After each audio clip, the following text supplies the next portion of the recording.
Dr. Sarah Chen wiped the sweat from her forehead as she finished stitching up the wounded Altarian wolfhound in the makeshift veterinary clinic aboard Station Kepler 7.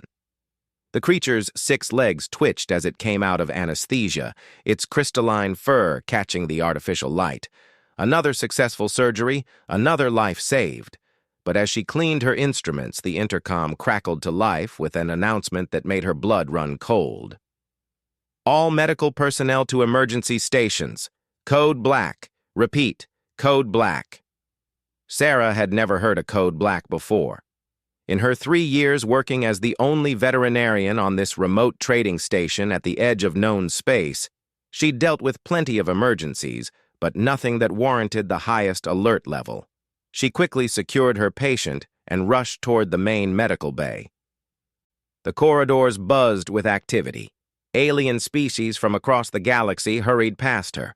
Tall, blue-skinned Zentari merchants, the insectoid Clixie traders, even some of the rarely seen crystalline Vorthak. All of them looked terrified. Sarah caught fragments of conversation in various languages, but one word kept coming up in every tongue. Queen. When she reached the medical bay, she found Dr. Corvin, the station's chief medical officer, arguing with a group of alien dignitaries. The Zentari physician's normally calm demeanor was cracking under pressure. "I've told you already," Corvin was saying, his voice strained. "None of our specialists have experience with Zerathi anatomy. The risk of making the condition worse is too great. We cannot help." "What's happening?" Sarah asked, approaching the group.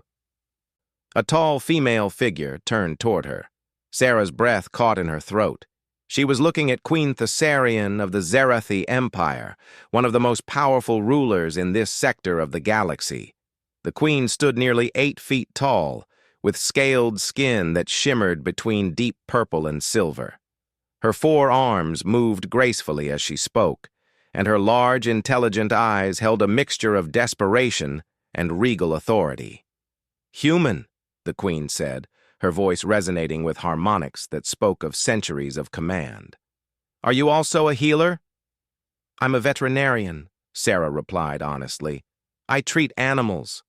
A collective gasp went up from the assembled aliens.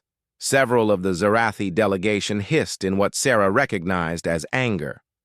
"You dare insult Her Majesty by suggesting—" began one of the Queen's advisors. But Queen Thessarian raised one of her hands, and instant silence fell. "Tell me, human veterinarian, what do you know of the grizzly beasts of Zerath?" Sarah's mind raced. She'd studied xenobiology extensively during her training, and she remembered reading about the legendary creatures. They're your royal companions, aren't they? Massive predators, but bonded to the Zerathi royal family for thousands of years. I've read they're incredibly intelligent and loyal." The Queen's expression softened slightly. "Indeed. My companion Tharic has been with me for 67 years. He is dying." The pain in her voice was unmistakable, cutting through all barriers of species and culture. Sarah felt her heart clench with empathy. "What's wrong with him?" Sarah asked. Dr. Corvin stepped forward. "The beast has contracted Zilithian plague. It's a rapidly spreading infection that attacks the nervous system. We have the medical scans, but no one on this station has ever treated a grizzly beast. The anatomy is too different, too dangerous. One wrong move could kill the creature instantly." "How long does he have?" Sarah asked. "Hours," the Queen whispered. "Perhaps less." Sarah looked around at the assembled medical professionals. She saw fear in their eyes, reluctance, the careful calculation of risk versus reward. These were beings from advanced civilizations, with medical technology far beyond anything Earth had developed. But they were all saying the same thing. Too dangerous, too risky, not their specialty. "Where is he?" Sarah asked quietly. The Queen's eyes widened.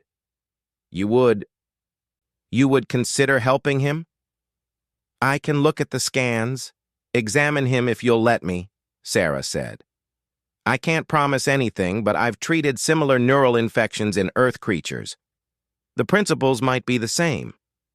Another round of hisses and protests erupted from the Zarathi delegation. Dr. Corvin grabbed Sarah's arm. Dr. Chen, you don't understand what you're suggesting. This is the Queen's personal companion. If something goes wrong, if the beast dies under your care, it could create a diplomatic incident. The Zarathi Empire might declare war on the entire sector. Sarah looked at Dr. Corvin, then at the assembled aliens, all watching her with a mixture of curiosity and horror. Finally, she looked at Queen Thessarian, seeing past the regal bearing to the desperate pet owner beneath. Your Majesty, Sarah said formally, I understand the risks, but if no one else will try, and Theric is dying anyway, what do you have to lose? The Queen was quiet for a long moment, her forearms clasped behind her back in what Sarah was beginning to recognize as a thinking posture. Very well, human. I will take you to him. But know this, if you are simply seeking glory or attempting some deception, the consequences will be severe. I understand, Sarah said. I just want to help if I can. 20 minutes later, Sarah found herself in the Queen's personal quarters aboard the massive Zarathi dreadnought that had docked at the station. The rooms were vast and elegant, with walls that seemed to shift color based on the Queen's mood. But all of Sarah's attention was focused on the creature lying on a specially designed medical platform in the center of the main chamber. Theric was magnificent and terrifying. He stood nearly 6 feet tall at the shoulder, even while lying down, with a body that was clearly built for power and speed. His fur was a deep brown with silver streaks, and Sarah could see the intelligence in his large amber eyes. But those eyes were clouded with pain, and his breathing was labored. The plague affects the neural pathways, explained Dr. Vex, the Zarathi royal physician, as he showed Sarah the medical scans on a holographic display. It creates lesions throughout the nervous system. We can see them spreading here, here, and here. He pointed to bright red areas on the three-dimensional image of Theric's brain and spinal cord. Sarah studied the scans carefully, her trained eye picking out patterns and structures. How fast is it spreading? Exponentially, each lesion creates toxins that form new lesions. Without intervention, the cascade effect will cause complete neural failure within 6 hours. Sarah nodded, thinking of similar conditions she'd treated in Earth animals. What treatments have been attempted? Standard neural stabilizers, anti-inflammatory compounds, even experimental nanobotic repair systems, Dr. Vex replied. Nothing has slowed the progression. Because you're treating the symptoms, not the cause, Sarah murmured, still studying the scans. What do you mean? The Queen asked sharply. Sarah pointed to a small area near the base of Theric's brainstem. Look here. See this dark spot? It's not a lesion, it's the source. Some kind of foreign organism or parasite. Everything else is just secondary infection spreading outward from there. Dr. Vex examined the scan more closely. We interpreted that as damaged tissue from the plague. No, it's definitely organic. Something alive. The lesions aren't random. They're following specific neural pathways outward from that central point. Sarah turned to face the Queen. Your Majesty, I think Theric didn't catch a plague. I think something infected him deliberately. The Queen's scales shifted to a deep red, and her 4 hands clenched into fists. Assassination? Possibly. Or it could be accidental exposure to some kind of parasite. But either way, if I'm right, we need to remove the source organism before treating the secondary infections. That would require surgery, Dr. Vex said, his voice filled with doubt. Direct access to the brainstem. The procedure has never been attempted on a grizzly beast. Sarah was quiet for a moment. Then she approached Theric slowly. The massive creature watched her with those intelligent eyes, and she could see the pain there, but also a strange kind of trust. She reached out carefully and placed her hand on his massive head. I've done similar surgeries on Earth bears, she said quietly. The anatomy isn't identical, but there are similarities. And I've worked with neural parasites before. Dr. Chen, came Dr. Corvin's voice through the comm system. Are you seriously considering this? You're talking about performing untested surgery on one of the most dangerous creatures in the galaxy. Sarah kept her hand on Tharek's head, feeling his labored breathing. He's not dangerous right now. He's just sick and scared and dying. She turned back to the Queen. Your Majesty, I can attempt the procedure, but you need to understand, there's a significant chance Tharek won't survive. The surgery is risky, and even if I successfully remove the parasite, the damage from the secondary infections might be too extensive. Queen Thessarian approached slowly and placed one of her own hands next to Sarah's on Tharek's head. The beast made a low, rumbling sound, not aggressive, but almost like a purr. He trusts you, the Queen said with surprise. Grizzly beasts are telepathically linked with their bonded partners. I can feel his emotions. He is not afraid of you. Animals often know when someone is trying to help them, Sarah said simply. The Queen was silent for several minutes, her scales shifting through various colors as she thought. Finally, she looked directly at Sarah. Dr. Chen, I must tell you something that will help you understand the gravity of this situation. Tharek is not simply my companion. The bond between a Zarathi royal and their grizzly beast is sacred to our people. If he dies, by our laws, I must step down from the throne. My death would follow shortly after through the bonding ritual. Sarah felt her stomach drop. Your Majesty, I had no idea. Furthermore, the Queen continued, I am the last of the Thessarian bloodline. If I die, the succession will fall to my cousin, Prince Vorthan. He is a warmonger who has long advocated for aggressive expansion into human space. Without the moderating influence of my rule, the Zarathi Empire will likely begin conquering human colonies within the year. The room fell completely silent. Sarah suddenly understood why Dr. Corvin had been so reluctant to get involved, why all the other medical professionals had refused to help. This wasn't just about saving an animal. This was about preventing a galactic war. Why didn't you tell me this before? Sarah asked. Because, the Queen said simply, I wanted to see if you would help Tharek simply because he needed help, not because of the political consequences. Your willingness to assist without knowing the stakes tells me much about human character. Sarah looked down at Tharek, whose breathing was becoming more labored. She thought about her comfortable life on the station, her routine of treating injured pets and livestock. She thought about the millions of humans in the colonies who had no idea their fate might rest in her hands. She thought about the massive responsibility being placed on her shoulders. Then she looked into Tharek's amber eyes and saw the trust there, the simple faith of a creature that believed she could help him. I'll need complete access to your medical equipment, Sarah said finally, and I'll need Dr. Vex to assist me. His knowledge of Zarathi anatomy could be critical. Of course, the Queen said immediately. And Your Majesty, I'll need you to trust me completely during the procedure.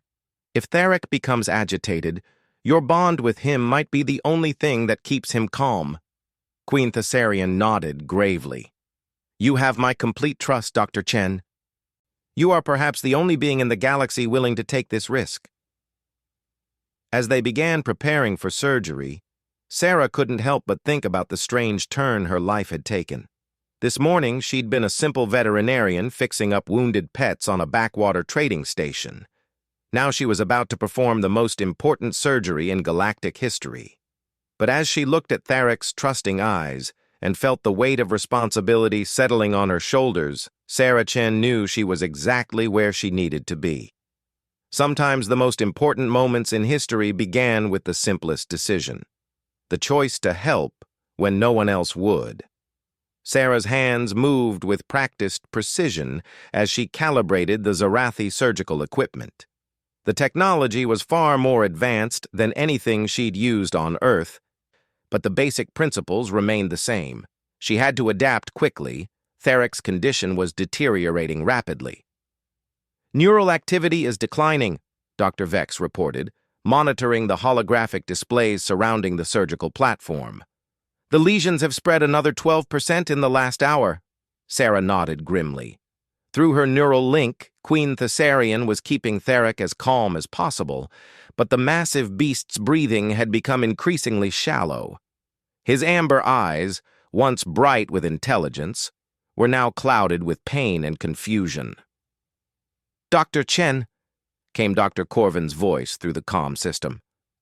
"I've been monitoring from the station. The parasite signature is unlike anything in our medical databases. Are you certain about your diagnosis?" Sarah paused in her preparations and looked at the latest scans. The dark spot near Therek's brainstem had grown slightly, and she could see tiny tendrils of infection spreading outward like roots. "I'm certain it's the source," she replied, "but you're right. It's not like anything I've seen before either." "Dr. Vex, have there been any reports of similar infections in other grizzly beasts?" The Zarathi physician's scales shifted to a worried yellow hue. "None. Grizzly beasts are remarkably resistant to disease. In 3,000 years of recorded history, we have never documented a case of parasitic neural infection." "Which supports the assassination theory," Queen Thessarian said grimly. "Someone or something deliberately infected Tharek with an unknown organism." Sarah studied the scans more carefully, using pattern recognition skills she'd developed during years of veterinary work. Something about the parasite's structure nagged at her. It was too organized, too purposeful in its placement and growth pattern. "Your Majesty, I need to ask you something that might seem strange," Sarah said. "Has Therek been anywhere unusual recently? Any new environments or contacts?" The Queen's 4 eyes closed in concentration. 3 days ago, we visited the archaeological dig on Kepler 9. Therek accompanied me as always when I inspect new discoveries. "What kind of archaeological site?" Sarah asked, her mind racing. "Ancient ruins, pre-civilization artifacts from a species that went extinct millions of years ago. We call them the predecessors." Queen Thessarian's scales shifted to a confused pattern. "But the site has been thoroughly scanned for biological hazards." Sarah felt pieces of a puzzle clicking together in her mind. "Dr. Vex, can you show me a magnified view of the parasite structure?" The holographic display zoomed in on the dark spot in Therek's brainstem. At high magnification, Sarah could see the organism more clearly. It wasn't random or chaotic like most parasites. It had an almost mechanical precision to its construction. "Oh, God," Sarah breathed. "It's not biological. It's technological." "What?" Dr. Vex leaned closer to the display. "Look at the growth pattern, the way it interfaces with neural tissue. This isn't a parasite in the traditional sense. It's some kind of nanotechnological implant. Something ancient." Queen Thessarian's scales flashed through rapid color changes, the Zarathi equivalent of shock. "You're suggesting this is predecessor technology?" "It would explain why it's unlike anything in your medical databases," Sarah said. "And why Therek is the first grizzly beast to be affected. He was probably exposed to activated predecessor technology during your visit to the dig site." "But our scanners showed no active technology," Dr. Vex protested. "Your scanners probably weren't looking for nanotechnology that activates in response to specific neural patterns," Sarah replied. "Grizzly beasts have unique brain chemistry because of their telepathic bonds with your people. The technology might have been dormant for millions of years, waiting for the right trigger." The implications hit them all at once. If the predecessor site contained active technology, the archaeological team could be in danger. More importantly, if there were other similar devices, they could pose a threat to any telepathic species that encountered them. But right now, all of that had to wait. Tharek's breathing was becoming even more labored, and the neural monitors showed accelerating degradation. "We need to proceed with the surgery," Sarah said. "But knowing its technology changes everything. Instead of trying to kill a parasite, I need to safely extract an implant without triggering any defensive mechanisms it might have." "How do you propose to do that?" Dr. Vex asked. Sarah was quiet for a moment, thinking through the possibilities. Her veterinary training had included work with implants and foreign objects, but nothing like this. However, her experience with Earth technology gave her an advantage the others didn't have. "On Earth, we've dealt with similar situations when animals get injured by human technology," she explained. "The key is to understand the device's purpose before attempting removal. Dr. Vex, can your scanners determine what the implant is trying to do?" Dr. Vex adjusted the scanning parameters, focusing on the implant's activity rather than its structure. The results appeared on the holographic display. "It appears to be mapping Tharek's neural pathways," he said with surprise, "creating some kind of comprehensive chart of his brain structure." "It's learning," Sarah realized. "The implant is studying Grizzly beast neural architecture. That's why it's causing so much damage. It's not trying to harm Tharek. It's just completely incompatible with his biology." Queen Thessarian made a low, harmonic sound that Sarah recognized as distress. "You mean Tharek is dying because some ancient machine is using his brain as a research subject?" "Essentially, yes. But that gives us an advantage," Sarah said. "If the implant is focused on learning rather than defending itself, it might not resist careful removal." Sarah began the delicate process of preparing for surgery. She had to work through the Zarathi medical system, but her years of experience allowed her to adapt quickly. The tools were different, but her steady hands and trained instincts remained the same. "I'm going to need to make a small incision at the base of the skull to access the brainstem," she explained. "Dr. Vex, I'll need you to monitor all the implant's activity. If you see any changes in its behavior, alert me immediately." "Understood," Dr. Vex replied, his scales shifting to the focused blue-green pattern that indicated deep concentration. "Your Majesty," Sarah continued, "I need you to maintain your neural link with Tharek throughout the procedure. His trust in you might be the only thing keeping him calm enough for surgery." Queen Thessarian moved closer to Tharek's head, placing all four of her hands on his massive skull. "He knows you are trying to help," she said softly. "Even through the pain, he understands." Sarah made her first incision with the precision of someone who had performed thousands of surgeries. The Zarathi medical tools were incredibly advanced, automatically sealing blood vessels and maintaining a sterile field around the surgical site. But the basic challenge remained the same as any delicate neural surgery. One wrong move could cause permanent damage or death. "I can see the implant," Sarah reported as she worked deeper.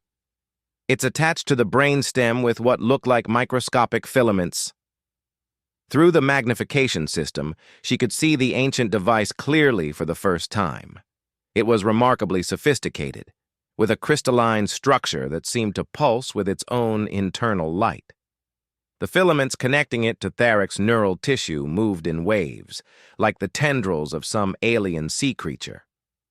"It's beautiful," Dr. Vex whispered despite himself. "Millions of years old and still functioning perfectly." "Beautiful but deadly," Sarah muttered as she began the delicate process of disconnecting the filaments. "I'm going to start with the peripheral connections and work my way to the main attachment point." Each filament had to be carefully severed without triggering defensive responses or causing additional neural damage. Sarah worked with the patience of someone who understood that rushing would only make things worse. Her Earth training had taught her that the most dangerous moment in any surgery was when you tried to hurry. "Neural activity is stabilizing," Dr. Vex reported. "The cascade effect has stopped." "Good. That means I'm not causing additional damage." Sarah continued working, her hands remarkably steady given the pressure she was under. She had performed surgery knowing that an animal's life hung in the balance many times before, but never with the fate of entire civilizations at stake. As she worked, Sarah became aware that the surgical chamber had filled with observers. Through the transparent walls, she could see Zarathi officials, station personnel, and even some of the alien traders who had been aboard the station. Word of what was happening had spread throughout the sector. "Dr. Chen," came a new voice through the comm system. "This is Admiral Blackwood of the Earth Defense Force. I'm monitoring from our nearest base. The entire Earth government is aware of what you're doing." Sarah didn't let the additional pressure break her concentration. "Admiral, with respect, I need to focus on my patient right now." "Of course, Doctor. I just wanted you to know that Earth is proud of you. Whatever happens, you've shown the galaxy what humanity stands for." Sarah felt a warm surge of pride, but she pushed it aside. Tharek's life was what mattered right now. Everything else was politics. "I'm down to the main attachment point," she reported. "This is the tricky part. Dr. Vex, how's Tharek's overall neural activity?" "Stable but weak. He's using all his remaining energy to stay alive." Sarah examined the main attachment point carefully. The implant's primary connection was more complex than the peripheral filaments. It was directly interfaced with Tharek's brainstem, drawing power from his neural electrical activity while simultaneously mapping his thoughts and memories. "Your Majesty," Sarah said quietly, "I need you to increase your mental contact with Tharek. The implant is connected to his conscious mind, and I need his attention focused on something else while I disconnect it." Queen Thessarian's scales shifted to a deep, calming blue. "He's remembering when we first met," she said softly. "He was just a cub, and I was a young princess. He's thinking about our first hunt together, the day he learned to trust me completely." Sarah used that moment of mental distraction to make her move. With a precision born of years of practice, she severed the main connection between the implant and Tharek's brainstem. For a moment, nothing happened. Then the implant's crystalline structure flared with brilliant light and went dark. "Neural activity is spiking!" Dr. Vex called out in alarm. Tharek's massive body convulsed on the surgical platform, and Queen Thessarian gasped as their mental link was suddenly flooded with confused thoughts and sensations. "It's working," Sarah said, her voice tense with concentration as she carefully extracted the now dormant implant. "His brain is regaining normal function, but he's confused. Everything that was being suppressed by the implant is coming back at once." She placed the ancient device in a containment field and immediately began working to repair the damage caused by its removal. The Zarathi medical tools made the process faster than would have been possible with Earth technology, but it still required delicate work to restore proper neural connections. "The secondary lesions are already beginning to heal," Dr. Vex reported with amazement. "His natural healing factors are incredible." "Grizzly beasts recover quickly when the source of injury is removed," Queen Thessarian explained, her voice filled with relief. "I can feel his mind clearing. The pain is fading." Sarah worked for another hour, repairing tissue damage and ensuring that all the implant's connections had been properly severed. Finally, she stepped back from the surgical platform and stripped off her gloves. "Surgery complete," she announced. "The implant has been fully removed and the neural damage is healing. Tharek should make a full recovery." The chamber erupted in celebration. Through the transparent walls, Sarah could see aliens of various species cheering and expressing joy in their own cultural ways. Queen Thessarian approached her, tears of relief streaming down her scaled face. "Dr. Chen," the Queen said formally, "you have saved not only my dearest friend, but also prevented a war that would have consumed millions of lives. How can the Zarathi Empire ever repay you?" Sarah looked at Tharak, who was already breathing more easily and whose eyes were beginning to clear. "Just promise me you'll make sure that archaeological site is properly secured. If there are more of those implants out there, we need to make sure no one else gets infected." Already done, Queen Thessarian replied. I've ordered the site sealed until we can study the technology safely. As the medical equipment was cleared away and Theric was moved to a recovery area, Sarah reflected on how much had changed in the past few hours. She had started the day as a simple veterinarian, and now she was being hailed as a hero across multiple star systems. But the most important change was yet to come. As she watched Queen Thessarian lovingly tend to her recovering companion, Sarah realized that she had just opened a door between humanity and one of the most powerful empires in the galaxy. The question was, what would walk through that door? 6 months later, Dr. Sarah Chen stood in the Grand Assembly Hall of the Galactic Council, watching as history was made. The massive chamber, carved from a single asteroid and capable of holding representatives from thousands of worlds, had never seen anything quite like this before. Queen Thessarian stood at the central podium, her ceremonial robes shifting through colors that represented peace and alliance. Beside her, fully recovered and magnificent in his health, stood Theric. The great grizzly beast's presence sent murmurs through the assembly. It was the first time a bonded companion had ever been allowed in the council chambers. Honored representatives, Queen Thessarian began, her voice carrying clearly through the vast space. 6 months ago, my beloved companion nearly died from an infection caused by ancient predecessor technology. Every medical expert in this sector of the galaxy refused to help him, claiming the risk was too great. Sarah shifted slightly in the special human delegation area, still somewhat uncomfortable with all the attention. Admiral Blackwood sat beside her, representing Earth's interests, while Dr. Corvin was there as a witness to the events that had transpired. One being chose differently, the Queen continued. A human veterinarian named Dr. Sarah Chen decided to help, not because of political considerations or potential rewards, but simply because a living creature was suffering. The Queen gestured toward Sarah, and thousands of alien eyes turned in her direction. She felt her cheeks flush, but managed to remain composed. Her actions saved not only Theric's life, but prevented a succession crisis that would have led to war between the Zerathi Empire and human colonies. But more importantly, Dr. Chen showed us something about humanity that we had not previously understood. Queen Thessarian paused, letting her words sink in throughout the assembly. In our galaxy, we have grown accustomed to careful calculations, risk assessments, and political considerations guiding our actions. We have become perhaps too civilized to remember what it means to simply help when help is needed. Humans, it seems, have not forgotten this fundamental principle. Sarah thought back to that terrifying day when she had first laid eyes on Theric, dying and in pain.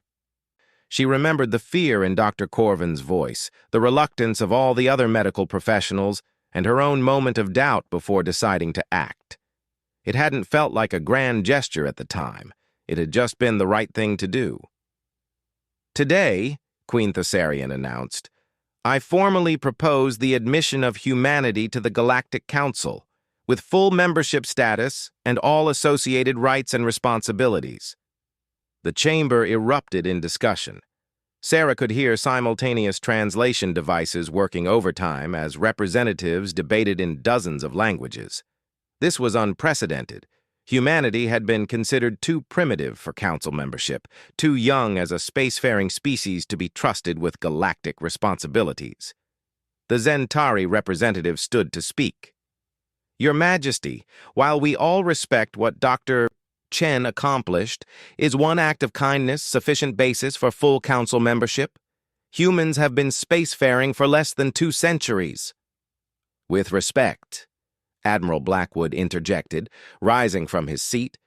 It wasn't just one act of kindness. Dr. Chen's actions revealed something crucial about human nature that you've all overlooked. The Admiral activated a holographic display showing galactic maps and resource distributions. Since the events on Station Kepler-7, we've been monitoring human responses to crisis situations throughout the sector. Do you know what we've found? The chamber fell silent, waiting for his answer. In the past 6 months, human medical personnel have responded to 17 emergency calls in systems where local medical authorities declared situations hopeless. 17 times, humans attempted procedures that other species considered too risky or too difficult. 14 of those attempts were successful. Sarah felt a surge of pride. She hadn't known about those other cases, but it didn't surprise her. Humans had always been willing to try when others gave up. Furthermore, Admiral Blackwood continued, human rescue teams have conducted 43 missions in asteroid fields, nebulae, and other hazardous regions where other species' safety protocols prohibited intervention. They've saved over 6,000 lives from 7 different species. Dr. Corvin stood up from his seat. "If I may add something," he said, his voice carrying throughout the chamber. "I've worked alongside humans for 3 years now. What I've learned is that they don't just help when it's convenient or safe. They help when it's needed, regardless of the personal cost." The Clixi representative, a insectoid being whose species valued logic above all else, clicked their mandibles in thought. "Admiral Blackwood, are you suggesting that humans are simply more willing to take risks than other species?" "No," Admiral Blackwood replied. "I'm suggesting that humans define acceptable risk differently. Where we see certain failure, they see a chance worth taking. Where we see impossible odds, they see a challenge to overcome." Queen Thessarian nodded approvingly. "This is precisely what I witnessed. Dr. Chen faced a situation where failure could have triggered a war, where the patient might have died regardless of intervention, where her own career could have been destroyed if things went wrong. And her response was to roll up her sleeves and get to work." Sarah found herself thinking about all the humans she'd known. Doctors who worked in war zones, engineers who designed impossible structures, explorers who pushed into unknown regions of space. Maybe they were different from other species in that way. Maybe their relative youth as a spacefaring civilization meant they hadn't yet learned to be afraid of the impossible. The ancient Vorthak representative, speaking through crystalline resonance, shared their thoughts. The predecessors left dangerous technology throughout the galaxy. If humans are willing to take risks that others avoid, perhaps they are better equipped to deal with such threats. "That's exactly right," came a new voice. Dr. Xanthi Reeves, Earth's leading xenoarchaeologist, stood up in the human delegation area. "Your Majesty, if I may address the Assembly?" Queen Thessarian gestured for her to continue. "In the 6 months since Dr. Chen extracted the predecessor implant from Tharek, human research teams have been studying it in collaboration with Zarathi scientists. What we've discovered changes everything we thought we knew about the ancient ruins scattered throughout the galaxy." Dr. Reeves activated her own holographic display, showing the implant's structure and function. This device wasn't just randomly activated by Tharek's presence. It was part of a galaxy-wide network, designed to study and catalog the neural structures of any telepathic species it encountered. The implications hit the Assembly immediately. Telepathic species included not just the Zarathi and their Grizzly beasts, but the Zentari, the Vorthak, and dozens of others. "The network is still active," Dr. Reeves continued. "There are potentially thousands of these devices scattered across archaeological sites throughout the galaxy. Each one is capable of causing the same kind of neural damage that nearly killed Tharek." "But," she said, her voice growing stronger, "human neural patterns appear to be completely incompatible with the devices. We can handle them safely, study them without triggering their activation, and potentially disable the entire network." Queen Thessarian's scales, shifted to a pattern that Sarah had learned, indicated deep satisfaction. "Dr. Reeves, are you telling us that humanity is immune to the greatest archaeological threat our galaxy has ever discovered?"